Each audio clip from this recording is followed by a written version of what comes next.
Staff, परिवहन, rail और विमानन कर्मी, विभिन्न स्वास्थ्य सेवाएं और राहत, पानी और बिजली, परिवहन और संचार सुविधा, दूध और सब्जी, भोजन और किराने का सामान, दवा और अन्य आवश्यक सुविधाओं से वंचित न होना पड़े। ये अपनी जान को भारी जोखिम में डालते हैं ताकि हम सब इस महामारी से सुरक्षित रहें और हमारा जीवन तथा आजीविका दोनों चलती रहे। इसी दौरान पश्चिम बंगाल और उड़ीसा में आए अम्फान चक्रवात ने भारी नुकसान पहुंचाया, जिससे हमारी चुनौतियां और बढ़ गईं।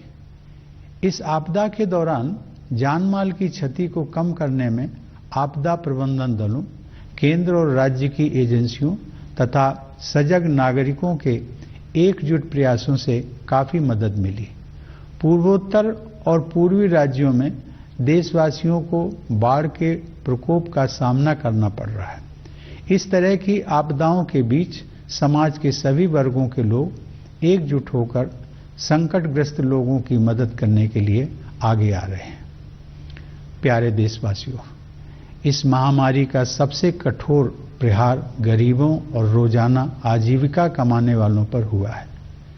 संकट के इस दौर में उनको सहारा देने के लिए वायरस की रोकथाम के प्रयासों के साथ साथ अनेक जन कल्याणकारी कदम उठाए गए हैं। प्रधानमंत्री गरीब कल्याण योजना की शुरुआत करके सरकार ने करोड़ों लोगों को आजीविका दी है, ताकि महामारी के कारण नौकरी गंवाने, एक जगह से दूसरी जगह जाने तथा जीवन के अस्त व्यस्त होने के कष्ट को कम किया जा सके। लोगों की मदद के लिए सरकार अनेक कदम उठा रही है।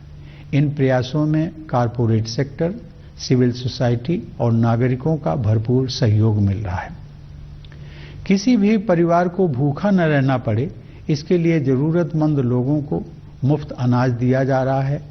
मुफ्त अनाज उपलब्ध कराने के दुनिया के सबसे बड़े इस अभियान को नवंबर 2020 तक बढ़ा दिया गया। इस अभियान से हर महीने लगभग 80 करोड़ लोगों को राशन मिलना सुनिश्चित किया गया है। राशन कार्ड धारक पूरे देश में कहीं भी राशन ले सकें, इसके लिए सभी राज्यों को one nation one ration card योजना के तहत लाया जा रहा है।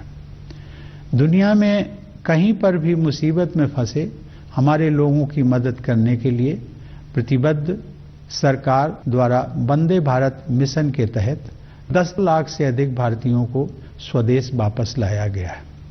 भारतीय रेल द्वारा इस चुनौतीपूर्ण समय में ट्रेन सेवाएं चलाकर वस्तुओं तथा लोगों के आवागमन को संभव किया गया है। अपने सामर्थ्य में विश्वास के बल पर हमने कोविड-19 के खिलाफ लड़ाई में अन्य देशों की ओर भी मदद का हाथ बढ़ाया है। अन्य देशों के अनुरोध पर दवाओं की आपूर्ति करके हमने एक बार फिर यह सिद्ध किया है कि भारत संकट की घड़ी में विश्व समुदाय के साथ खड़ा रहता है। क्षेत्रीय और वैश्विक स्तर पर महामारी का सामना करने के लिए प्रभावी रणनीतियों को विकसित करने में हमारी अग्रणी भूमिका रही है।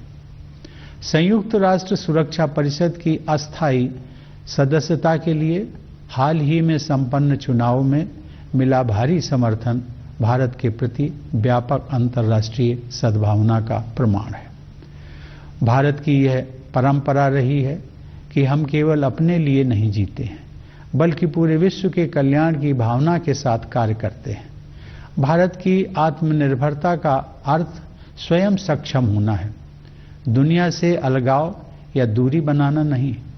इसका अर्थ यह भी है कि भारत वैश्विक बाजार व्यवस्था में शामिल भी रहेगा और अपनी विशेष पहचान भी कायम रखेगा। प्यारे देशवासियों, आज विश्व समुदाय वसुधैव कुटुंबकम अर्थात समस्त विश्व एक ही परिवार है कि उस मान्यता को स्वीकार कर रहा है जिसका उद्घोष हमारी परंपरा में बहुत पहले ही कर दिया गया था। लेकिन आज जब विश्व समुदाय के समक्ष आई सबसे बड़ी चुनौती से एकजुट होकर संघर्ष करने की आवश्यकता है, तब हमारे पड़ोसी ने अपनी विस्तारवादी गतिविधियों को चालाकी से अंजाम देने का दुस्साहस किया। सीमाओं की रक्षा करते हुए हमारे बहादुर जवानों ने अपने प्राण न्यौछावर कर दिए। भारत माता के वे सपूत राष्ट्र गौरव के लिए ही जिए और उसी के लिए मर मिटे। पूरा देश गलवान घाटी के बलिदानियों को नमन करता है। हर भारतवासी के हृदय में उनके परिवार के सदस्यों के प्रति कृतज्ञता का भाव है। उनके शौर्य ने यह दिखा दिया है कि यद्यपि हमारी आस्था शांति में है, फिर भी यदि कोई अशांति उत्पन्न करने की कोशिश करेगा तो उसे माकूल जवाब दिया जाएगा। हमें अपने सशस्त्र बलों, पुलिस तथा अर्धसैनिक बलों पर गर्व है, जो सीमाओं की रक्षा करते हैं और हमारी आंतरिक सुरक्षा सुनिश्चित करते हैं।